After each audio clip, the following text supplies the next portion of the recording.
Bonjour à tous, je me présente, je suis le docteur Jean-Baptiste Gibier. Je suis assistant universitaire en anatomie, histologie pathologique et je remercie le réseau FAI2R de me donner l'opportunité de faire cette petite vidéo courte sur l'interprétation des biopsies de graisse ombilicale au microscope et leur prise en charge au laboratoire de pathologie pour le diagnostic de l'amylose. Alors dans un premier temps, vous avez eu une vidéo sur vraiment la technique de prélèvement et là on va voir donc la suite de cette vidéo quand le prélèvement arrive au laboratoire de pathologie. Alors, sur cette diapositive, vous avez à gauche la forme du prélèvement tel qu'il arrive chez nous, donc dans une compresse imbibée de sérum Phi pour garder le prélèvement humide et pas qu'il sèche et qu'il accroche à la compresse. Donc, ça nous permet d'optimiser le matériel qu'on va transférer, vous pouvez le voir, dans une petite cupule avec une matrice de soutien qui est en fait un gel transparent. Et lorsqu'on va le plonger dans l'isopentane refroidi à moins 80 degrés, ce gel va prendre en masse, va solidifier, devenir blanc, et donc les biopsies de graisse ombilicale vont se congeler au sein de ce gel. Alors quel est l'intérêt d'utiliser ce gel et cette petite cupule?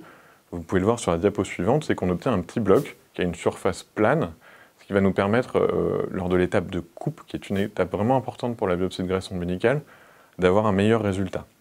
Alors je dis étape importante, et en plus inhabituel pour ceux qui connaissent un petit peu la pathologie, c'est l'épaisseur de coupe de cette biopsie de graisse. On coupe à 10 microns, ce qui est en dehors de nos standards. D'habitude, un prélèvement pathologique tissulaire classique, c'est 4 microns. Pour l'amylose, on utilise toujours des épaisseurs un petit peu plus importantes pour optimiser le rouge Congo, de l'ordre de 6-7. Et pour la graisse, on utilise vraiment 10 pour permettre un bon étalement du tissu sur la lame. Et on va voir que c'est assez crucial pour l'interprétation. Une fois que ces lames sont réalisées, on va les colorer. On fait à l'Institut de pathologie une coloration de l'HES et une coloration du rouge Congo. Donc il faut savoir que certains centres de pathologie préfèrent prélever en amont un petit bout de graisse pour le fixer au formol et l'inclure en paraffine. Ça permet d'avoir un rouge Congo qui est un petit peu plus facile d'interprétation, car un petit peu moins d'artefacts. Mais vous pourrez vous en rendre compte sur nos images qui sont réalisées donc uniquement à partir de la congélation. Donc justement, l'étape d'analyse microscopique de ce prélèvement, en fait, elle se déroule en deux temps vraiment distincts. Le premier temps, c'est bien sûr d'affirmer ou d'infirmer la présence de dépôts amyloïdes. Sur cette diapositive, vous pouvez voir à quoi ressemble une biopsie de graisse ombilicale colorée au rouge Congo. Vous pouvez distinguer plusieurs compartiments. Donc là, on est sur une vue à faible grossissement. On a essentiellement des adipocytes, qui sont des cellules qui vont être optiquement vides, donc en lumière blanche. C'est ce qui représente le blanc sur cette lame. On distingue juste les noyaux qui sont colorés par l'hématoxyline en bleu. Vous avez le tissu conjonctif et des structures vasculaires qu'on distingue mal à ce grossissement. Sur la diapositive suivante, vous pouvez voir une coloration du rouge Congo.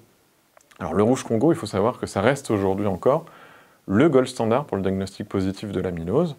Pourquoi? Parce que ça confère aux dépôts amyloïdes plusieurs propriétés optiques qui vont être très importantes pour nous pour détecter et affirmer que ces dépôts sont bien de l'amylose. La première propriété, qui est la plus évidente, mais qui est en fait liée au mode de déposition du colorant sur les dépôts amyloïdes, à cause de leur structure très particulière en feuillet bêta-plissé, c'est qu'ils acquièrent une coloration rouge quand la lame est étudiée en lumière blanche. Alors sur la droite de cette diapositive, vous pouvez voir une structure vasculaire, probablement un petit capillaire, où on voit des dépôts amorphes dans la paroi, extracellulaires, et qui sont colorés en rouge. Donc très suspect d'amylose. Sur la gauche de la diapositive, plus difficile à distinguer, vous pouvez voir aussi des petits dépôts rouges entre les adipocytes. Donc on pourrait suspecter être des dépôts amyloïdes. Il faut savoir qu'à ce stade, si on est strict, la coloration ne permet pas de retenir le diagnostic d'amylose. Vraiment, la définition de l'amylose se fait en lumière polarisée. Donc, lorsque la lame du rouge Congo est étudiée en lumière polarisée, donc, nous utilisons un filtre qui va venir bloquer la lumière dans une seule direction. Et on a un deuxième filtre qui nous permet de faire varier cette direction. Et là, on démasque, au niveau des dépôts amyloïdes uniquement, ce que l'on appelle la biréfringence jaune-verte, donc qui vraiment l'association d'une couleur jaune d'or, brillante, au niveau des dépôts amyloïdes, et d'une coloration qu'on se dit vert pomme, ou parfois plus bleu, en fonction de l'épaisseur de la coupe. Donc c'est seulement quand on observe cette biréfringence, comme ici on la voit très bien au niveau des vaisseaux, du vaisseau qu'on avait vu sur la droite, qu'on retient le diagnostic d'amylose. On est certain qu'il y a un dépôt amyloïde. Vous pouvez voir que quand les dépôts sont beaucoup plus fins, comme entre les adipocytes, la biréfringence, peut être plus difficile à observer. Dans ce cas-là, on utilise une troisième propriété du rouge Congo, de la coloration du rouge Congo, lorsqu'il y a des dépôts amyloïdes, c'est qu'elle va briller lorsqu'on l'étudie en immunofluorescence avec une certaine longueur d'onde. Donc ici, on utilise un filtre Texas Red, et vous pouvez voir que les dépôts amyloïdes, c'est toujours la même coupe que les deux précédentes. Vous pouvez voir que là, les dépôts amyloïdes apparaissent brillants, rouge brillant sur ce rouge Congo qui est étudié en immunofluorescence. Donc on retrouve très bien les dépôts vasculaires, et ce qui est intéressant, c'est qu'on voit beaucoup mieux les dépôts entre les adipocytes. Donc ce qui permet d'augmenter la sensibilité de cette technique du rouge Congo. Il y a certains pièges à éviter sur la coloration du rouge Congo, notamment sur prélèvement congelé, et je vais vous les illustrer. Le premier piège, c'est vraiment le tissu conjonctif qui peut être ennuyeux pour détecter les dépôts. Alors là, ici, vous avez une coloration de l'HES, qui est notre coloration standard, hématoxyline, éosine, safran, et le safran nous permet de repérer facilement les zones de tissu conjonctif qui sont colorées en jaune-orange. Donc là, vous pouvez les voir facilement, et nous, c'est pour ça qu'on fait un HES aussi, c'est que ça nous aide à nous dire, dans ce territoire, il y a beaucoup de collagène, il y a beaucoup de tissu conjonctif, et donc potentiellement, c'est une zone à problème. Alors à problème, pourquoi? Pour s'en rendre compte, il faut aller au plus fort grossissement.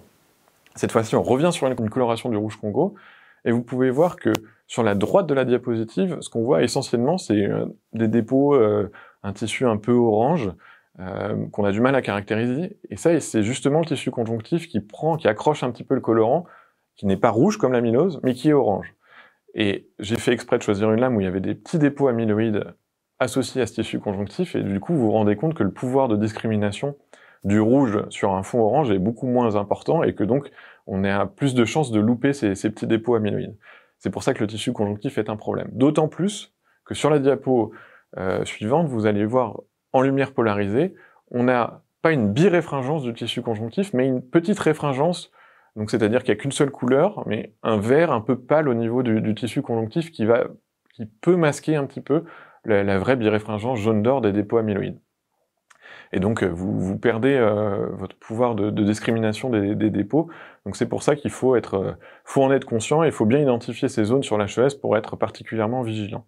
Un autre problème qui rejoint celui-là, c'est les replis. Alors je vous ai dit, la coupe, c'est souvent un problème pour la biopsie de graisse, puisque le tissu graisseux, généralement, les techniciens n'aiment pas couper, puisque ça se plie. Ça se plie parce que quand on essaie de faire des coupes entre 4 et 7 mus, ça se plie très facilement, il faut utiliser une épaisseur plus importante, et il faut bien refroidir le tissu. Seulement dans ce cas-là, on arrive à avoir un tissu qui est bien étalé. Pourquoi c'est un problème, les replis? Déjà parce que vous perdez de la surface d'analyse, et donc s'il y a des dépôts dans ces zones-là, vous pouvez les manquer.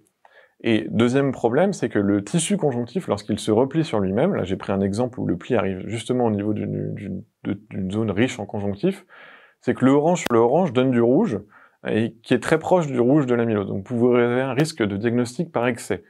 D'autant plus que, là vous pouvez voir sur cette diapositive, en lumière polarisée, vous avez la réfringence verte du tissu conjonctif qui se met l'un sur l'autre, à cause du repli, et qui donne une couleur proche du jaune d'or. En plus, si vous avez une zone qui est étalée normalement à côté, vous avez donc deux couleurs à cet endroit, du vert et du jaune, et vous pouvez penser par erreur que c'est une biréfringence jaune-vert. Donc là, attention à ne pas interpréter ces zones de repli, ou en tout cas être très vigilant. On en a fini pour le premier temps du diagnostic. Maintenant, on sait si sur notre tissu, on a des dépôts amyloïdes ou non. Il va s'agir de typer maintenant l'amylose. Alors, typer l'amylose, ça veut dire quoi? Ça veut dire détecter la protéine qui va être à l'origine de la formation des dépôts. Alors, pour ce faire, on utilise, nous, à Lille, de l'immunofluorescence, c'est-à-dire des anticorps spécifiques qui vont être dirigés contre des protéines et qui sont couplés à des fluorochromes, donc on va pouvoir mettre en évidence quand elles se lient au niveau de notre tissu. On utilise un panel de routine, qui est le panel minimum recommandé, qui va permettre de diagnostiquer les types les plus fréquents d'amylose, que sont les amyloses AL, avec des anticorps donc qui vont reconnaître soit la chaîne légère kappa, soit la chaîne légère lambda, l'amylose à transthyrétine, avec un anticorps dirigé contre la protéine de la transthyrétine, et l'amylose AA, avec un anticorps dirigé contre la protéine SAA. Donc à droite, vous avez un exemple de typage. Quand il n'y a pas de liaison de l'anticorps avec la protéine, puisqu'elle n'est pas présente, on n'a pas de signal, ou juste le bruit de fond du tissu, l'autofluorescence. Quand la protéine d'intérêt est présente dans le dépôt, on a une fixation, et donc on observe l'émission de la fluorescence, c'est le cas pour le kappa. Donc là, il s'agit d'une amylose AL-kappa. Parfois, cette technique d'immunofluorescence ne suffit pas à faire le diagnostic. On estime qu'elle fonctionne dans 80 à 90% des cas. Quand vous avez un dépôt amyloïde, vous allez arriver à obtenir un typage en immunofluorescence. Alors là, important, en immunofluorescence sur tissu congelé, vos performances seront beaucoup moins bonnes sur tissu en paraffine. C'est pour ça que on fait le choix de tout congeler, même si, vous l'avez vu, on a quelques artefacts sur l'interprétation du rouge Congo. Donc on est en condition optimale, mais malgré tout, dans 10% des cas, on n'arrive pas à typer. Alors pourquoi on n'arrive pas à typer? Soit il n'y a plus de dépôt, donc on refait des coupes pour typer les dépôts qu'on a vus initialement sur le rouge Congo, mais ils ne sont plus là, donc on ne peut pas aller au bout. Soit il s'agit d'un type d'amylose non usuel. Je vous ai dit, on reconnaît les types d'amylose les plus fréquents grâce à notre panel de routine, mais il y a plus de 30 types d'amylose et on ne peut pas tout couvrir. Ça serait impossible en immunofluorescence. Donc pour aller plus loin, on est obligé de se tourner vers d'autres techniques, les techniques de protéomique. C'est fait par le professeur Magali Colomba à l'Institut à l'Oncopole de Toulouse, qui va venir disséquer les dépôts amyloïdes, les passer en spectrométrie de masse, et qui va pouvoir analyser la composition des protéines pathologiques. Enfin, pour finir, je vais vous donner quelques chiffres sur la sensibilité de cet examen. Il faut savoir qu'à Lille, on a fait le choix d'utiliser uniquement la technique de biopsie de graisse ombilicale. Dans la littérature, vous pourrez retrouver des techniques dites d'aspiration, qui sont peut-être plus difficiles à mettre en place et qui ont une sensibilité un peu moins bonne. En tout cas, ces chiffres que je vous donne ne concernent que la technique de biopsie. Si vous lisez la littérature, vous risquez d'être dérouté puisqu'on retrouve des sensibilités avec des grandes variations, entre 40 et 90% selon les articles. Alors pourquoi il y a de telles variations sur la sensibilité de cet examen? Deux choses importantes, la taille du prélèvement initial. Plus le prélèvement est de taille conséquente, plus vous avez de chances d'obtenir une bonne sensibilité. Ainsi, certains auteurs recommandent plus de 700 mm3, c'est-à-dire des cubes de plus de 9 mm de côté. Et le deuxième critère très intéressant, c'est cet examen n'aura pas la même sensibilité pour de l'amylose AL, de l'amylose à transthyrétine, de l'amylose AA. C'est les amyloses qu'on voit le plus fréquemment, donc on est capable de mesurer cet écart. Pour les amyloses plus rares, on ne sait pas. Et donc du coup, ça dépend beaucoup des centres qui recrutent. S'il y a un gros recrutement d'amylose AL, les performances seront meilleures de cet examen. Pour nous, à Lille, pour couvrir tous les types, AL, AR, ATTR, pardon, AA, on joint un autre type d'examen fréquemment à la graisse ombilicale, c'est un autre examen de screening qui est les glandes salivaires accessoires et qui nous permettent d'avoir une bonne sensibilité sur chacun des types d'amylose, que ce soit AL, ATTR ou AA. Donc j'espère que cette vidéo vous a bien informé, qu'elle vous a plu, et je remercie encore le réseau FEI2R de m'avoir proposé de la réaliser.